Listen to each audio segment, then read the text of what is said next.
નમસ્તે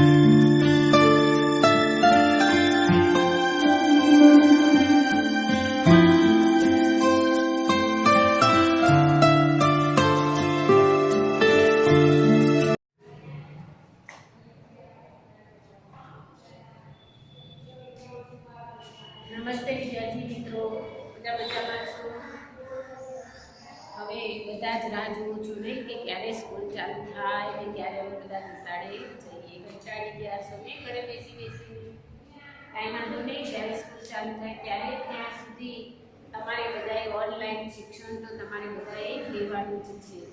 આજે આપણે ધોરણ 7 વિષય ગુજરાતી અને એનો પાઠ 16 સિંહની દોસ્તી. પાઠનું નામ છે સિંહની દોસ્તી. સિંહની દોસ્તી પાઠનો પ્રકાર છે લોકકથા. પાઠનો પ્રકાર કયો છે? લોકકથા. મેં તમને લોકકથા અને લોકગીત વિશે પહેલા પણ સમજાવ્યું છે. તો લોકો દ્વારા પરંપરાથી ચાલી આવતી વાર્તાઓ એને લોકકથા કહેવાય. અને આ પાઠના લેખક છે ભાણભાઈ પીડા. લેખકનું નામ છે ભાણભાઈ પીડા. સિંહની દોસ્તી. તમને એમ થાય કે માણસ વચ્ચે તો દોસ્તી હોય, પરંતુ માણસની પશુ સાથે દોસ્તી એ કેવી રીતે હશે? તો આ પાઠની અંદર આપણે એ જ ભણવાનું છે કે સિંહની દોસ્તી. આપણે પશુને જો પ્રેમ કરીએ તો પશુ પણ આપણો મિત્ર બની શકે છે. કહેવાનો ભાવાર્થ એટલો જ છે કે દરેક માણસે એકબીજા પ્રત્યે પ્રેમ ભર્યો વ્યવહાર કરવો જોઈએ. પ્રેમથી જગતને જીતી શકાય છે. તો પશુ શું? પશુને પણ આપણે પ્રેમથી રાખીએ તો એ પણ આપણે ભાઈબંધ, આપણો દોસ્તાર, આપણી સાથે દોસ્તી કરી શકે છે. એ વિશેનો આ પાઠ છે. તમારી ચોપડીમાં પાના નંબર 42 કાઢો. પાના નંબર 42. આ પાઠની અંદર માણસ અને સિંહની વફાદારી ભરી દોસ્તી. દોસ્તી એટલે જેવી તેવી નહીં, પરંતુ વફાદારીની બહુ સરસ અદ્ભુત કથા આ પાઠની અંદર તમને આપવામાં આવી છે. લોકભાષાનો આ પાઠની અંદર જે ભાષાનો પ્રયોગ થયો છે એ લોકભાષા, ગામઠી ભાષા, અને એના ઉપયોગથી વાર્તાને સરસ મજાની જોમવાળી, જુસ્સાવાળી બનાવે છે. પશુ પ્રત્યે પ્રેમ અને સંવેદના, લાગણી નું ઉત્તમ ઉદાહરણ આ પાઠમાંથી આપણને પૂરું પડે છે. તમારી ચોપડી ખોલો, પાના નંબર 42 કાઢો.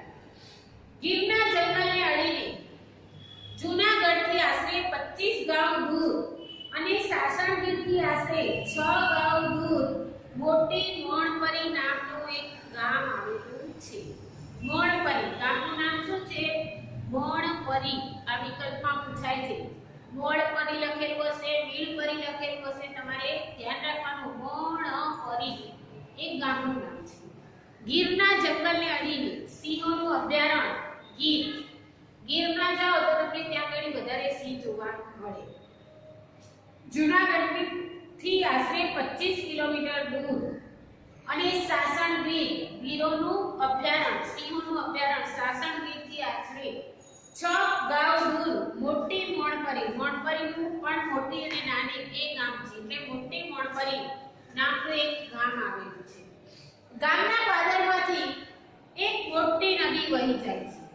દરેક ગામમાં નદી તો હોય જ, અને એ નદી ગામના પાદરમાંથી વહેતી હોય છે. એટલે એક મોટી નદી વહે છે. નદીના કાંઠે 2 માથોડા ઊંચી ભેખડો છે. નદીના કાંઠે એટલે નદીના કિનારે બે બાજુએ આપણા માથાને અડે, માથોડા એટલે માથા સુધીની ઊંચી ઊંચી ભેખડો આવેલી છે. ભેખડો એટલે એક જાતના ઊંચા ઊંચા પથરા. બહુ ઊંચા હોય તો આપણે પર્વત કહીએ, પરંતુ બહુ ઊંચા અને બહુ નીચા નહીં. માથોડા એટલે આપણા માથા સુધીના ઊંચા નીચા ટેકરા, એને ભેખડો કહેવાય. નદીના વાંસ જાળ પાણીમાં મગર સેલારા મારે છે. નદીના વાંસ જાળ એટલે કે વાંસ જેટલા ઊંડા પાણી. વાંસને નાખો એટલું ઊંડું પાણી છે અને એ પાણીની અંદર મગર ફરી રહ્યો છે. મગર સેલારા મારે છે. સેલારો એટલે પાણીમાં આપણે ખસવા માટે શરીરને જે ધક્કો મારીએ એને સેલારો કહેવાય. એટલે પાણીમાં એ ફરી રહ્યો છે નદીની અંદર. સોરઠના સીમાડે આવેલા મોણપરી ગામે માત્રાવાળા નામે દરબાર નદી. સોરઠ એટલે સૌરાષ્ટ્ર પ્રદેશ ના સીમાડે એટલે કે પાદરે આવેલા આમ ગામ મોણપરી ગામમાં માત્રાવાળા નામે દરબાર રહે છે. નદીના કાંઠે માત્રાવાળાની સોનાના કટકા જેવી જમીન આવેલી છે. નદીના કાંઠે એટલે કે નદીના કિનારે, કારણ કે ખેતીવાડી ક્યાં સારી થાય? નદીના કિનારે. એટલે એ ત્યાં આગળ એક ફળદ્રુપ જમીન કહેવાય. એટલે એને સોનાનો કટકો કહ્યો છે. કારણ કે જે જમીનની અંદર પાક વધારે ઉગે એ આપણા માટે સોનું જ ગણાય ને. વધારે પાક ઉગે એટલે એને સોનાના કટકા જેવી કીધી છે. લેખકે શું કીધું છે? સોનાના કટકા જેવી એ દરબાર માત્રાવાળાની જમીન આવેલી છે. ચોમાસું પૂરું થયું છે. જોઈને આંખો ઠરે તેવો મોલ ખેતરમાં ઉભો છે. ચોમાસું પૂરું થાય એટલે બધાના ખેતરની અંદર લીલો લીલો પાક ઉગવા માંડે. એટલે જોઈએ તો આપણી આંખ ઠરે, આંખોને શાંતિ મળે કે હાસ આટલું આ વખતે આપણને આટલા પૈસા આવશે, આટલો પાક ઉતરશે. એમ જોઈને આંખ ઠરે એવો મોલ એટલે પાક ખેતરમાં ઉભો છે. લોકો લણણીના કામે લાગ્યા છે. લણણી એટલે કાપણી અને લણણી. ચોમાસું ઉગી ગયું, પાક સરસ મજાનો ઉગી ગયો છે. હવે એને કાપી લણણી કરી અને પોતાના ઘરે લઈ જવા માટે લોકો કામે લાગ્યા છે. આવા એક દિવસે નમતા બપોરે એટલે જ્યારે બપોર પૂરી થવાનો સમય હોય એને નમતો બપોર કહેવાય. સાંજ નહીં, પરંતુ બપોર અને સાંજની વચ્ચેનો સમય. નમતા બપોરે દરબાર માત્રાવાળા ખાટલો ડાળી અને ખેતરમાં બેઠા છે. દરબાર માત્રાવાળા સાંજના સમયે નમતી બપોરે એટલે કે 4-5 વાગે પોતાના ખેતરની અંદર ખાટલો ઢાળી અને બેઠા છે. કુદરતે છૂટે હાથે વેરેલી સુંદરતાને દરબાર આંખો ભરીને પી રહ્યા છે. કુદરતે એમને એટલી બધી સરસ જમીન અને એ જમીનની અંદર એટલું બધું પાક ઉગ્યો છે. સરસ મજાનો લીલો પાક જોઈ અને કુદરતે જ આપ્યું છે ને આપણને. કોણે આપે? કુદરત ધારે તે કરી શકે છે. કુદરત જો વરસાદ ન આપ્યો હોય તો પાક ઉગે નહીં. એમ કુદરતે પોતાના છૂટા હાથે વેરેલી સુંદરતા, સરસ મજાનો ઠંડો પવન આવે ખેતરની અંદર. તમે ક્યારે ખેતરનું વાતાવરણ જોજો તો તમને ખબર પડશે કે ખેતરનું વાતાવરણ કેટલું સુંદર હોય છે. અને એ દરબાર માત્રાવાળા એ મોલને જોઈ રહ્યા છે, આંખોથી પી રહ્યા છે. એકાએક દરબારની નજર નદીના ભૂના પર પડી. એકાએક દરબાર બેઠા છે અને એમની નજર ક્યાં પડી? નદીના ભૂના પર એટલે નદીના કિનારા પર. સામેથી સિંહ અને સિંહણનું બેલાડ ચાલ્યું આવે છે. સામેથી જુએ છે નદીના પેલા કિનારે તો સિંહ અને સિંહણનું જોડું, બેલાડ એટલે કે બંનેનું જોડું ચાલ્યું આવે છે. બે પરવાઈથી ચાલે આવતા રાજા રાણીને દરબાર જોઈ રહ્યા. સિંહ જંગલનો રાજા કહેવાય છે એટલે એની બહુ સિંહણને રાણી કહેવાય ને. એટલે દરબાર માત્રાવાળા ખાટલા પર બેઠા જોઈ રહ્યા છે બંનેને, રાજા અને રાણીને. અને બે પરવાઈથી કોઈની પણ ચિંતા કર્યા વગર અને બંનેને રાજા રાણીને દરબાર જોઈ રહ્યા. સિંહ અને સિંહણ પાણી પીવા ઉતર્યા. સિંહ અને સિંહણ નદીની અંદર પાણી પીવા માટે ઉતર્યા. પણ ત્યાં તો અચિંતો પાણીમાં ખળભળાટ થયો. પાણી પીવા માટે જાય છે ત્યાં તો પાણીની અંદર ખળભળાટ થયો. કોણ હતું પાણીમાં? મગર. એક પ્રચંડકાય મગર. પ્રચંડકાય એટલે બહુ મોટું શરીર વાળો મોટો જબરદસ્ત મગર નદીના છીછરા પાણીમાં આવ્યો. છીછરા એટલે ઊંડા પાણીમાંથી જે કિનારા બાજુ જઈએ ને ત્યાં પાણી ઊંડાણ ઓછું હોય. છીછરું પાણી, ત્યાં તમને થોડુંક પાણી દેખાય, નીચેની જમીન તમને દેખાય, એવા છીછરા પાણીમાં આવ્યો. અને સિંહણને પૂંછડીનો ફટકો મારી અને ઊંડા પાણીમાં ખેંચવા લાગ્યો. સિંહણને એની પૂંછડી પૂંછડીથી ફટકો મારી અને સિંહણની પૂંછડી પકડી લીધી અને ધીમે ધીમે ધીમે મગર એને પાણીમાં ખેંચવા લાગ્યો.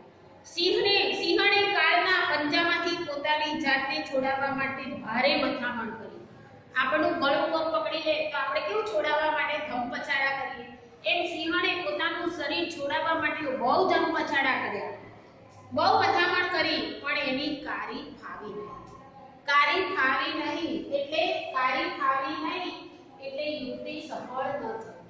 એમની યુક્તિ સફળ થઈ નહીં. મગર સિંહણને પાણીમાં ખેંચી. મગર ધીમે ધીમે ધીમે છીતરા પાણીમાંથી આગળ લઈ જતો એને ઊંડા પાણીમાં લઈ ગયો. સિંહણે પાણીમાં ખેંચી ગયો. સિંહ પોતાની રાણીને બચાવવા થોડે સુધી પાછળ ગયો. સિંહે પણ એને બચાવવા માટે ખૂબ મહેનત કરી અને એની પાછળ સિંહણને બચાવવા માટે ગયો. પણ જંગલનો રાજા પાણીમાં લાચાર હતો. પાણીની અંદર એ લાચાર હતો. પાણીમાં એને ફાવટ આવી નહીં. સિંહ પાછો આવી અને હતાશ થઈ અને નદીની વેપુરમાં બેસી ગયો.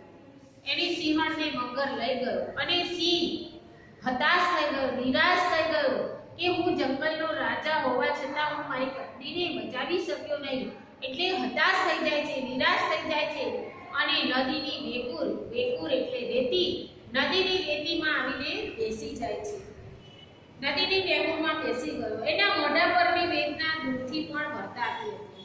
સ્વાભાવિક છે કે કોઈ એની પત્નીને લઈ ગયો એટલે એની વેદના, એનું દુઃખ એના મોઢા પર દેખાતું હતું.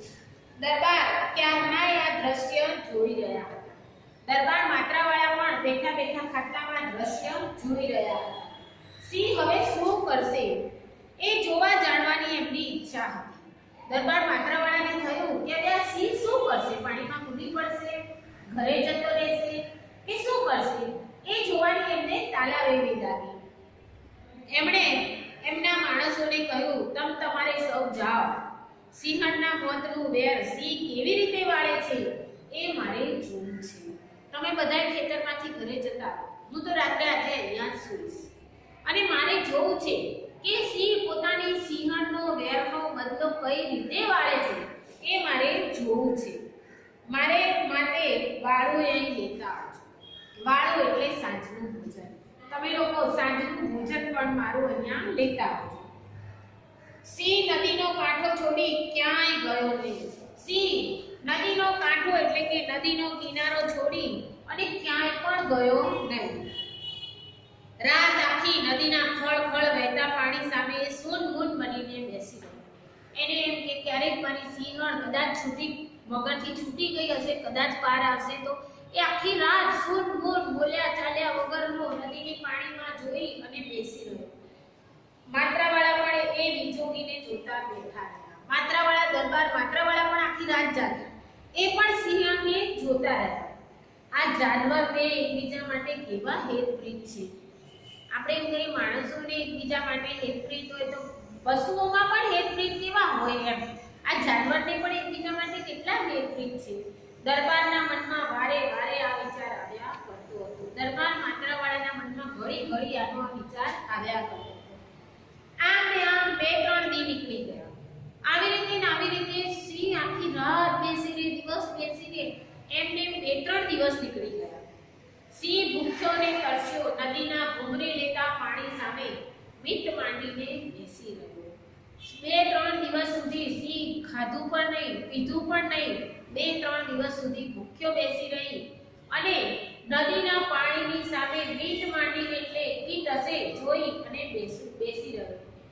માત્રાવાળા પણ સિંહને જોતા જોતા ખેતરમાં જ રાતથી રહેવા લાગ્યા. માત્રાવાળાને પણ જાણવું હતું કે શું કરશે સિંહ, એટલે એ પણ 2-3 દિવસ સુધી એ પણ ખેતરમાં જ રોકાઈ રહ્યા. રાતથી રહેવા લાગ્યા, દિવસ અને રાત રહેવા લાગ્યા. સિંહ માટે એમના અંતરમાં વહાલ ઉભરાતું હતું. માત્રાવાળાને સિંહ પ્રત્યે દયા આવતી હતી કે અરે બિચારો 2-3 દિવસથી બેઠો છે, ઊભોય નથી થતો, ખાવાય નથી જતો, પાણી નથી પીતો. એટલે એમને એના પર વહાલ પ્રેમ ઉભરાતો હતો કે આને લઈને હું જઈને પંપાડું. પણ આ તો સિંહ કહેવાય, આ તો જંગલનો રાજા કહેવાય, એટલે બીક તો લાગે. તો મારે શું કરવું? એની પર દયા પણ આવતી હતી. એમની સિંહ પણ આવતો હતો. અહીંયા તમારો પાઠ અધૂરો રાખીએ છીએ. આગળ તાસની અંદર અડધો પાઠ આગળનો આપણે ચલાવીશું. ત્યાં સુધી તમારે તમારો પાઠ આગળનો વાંચી અને તૈયાર રાખવાનો. નમસ્તે વિદ્યાર્થી મિત્રો.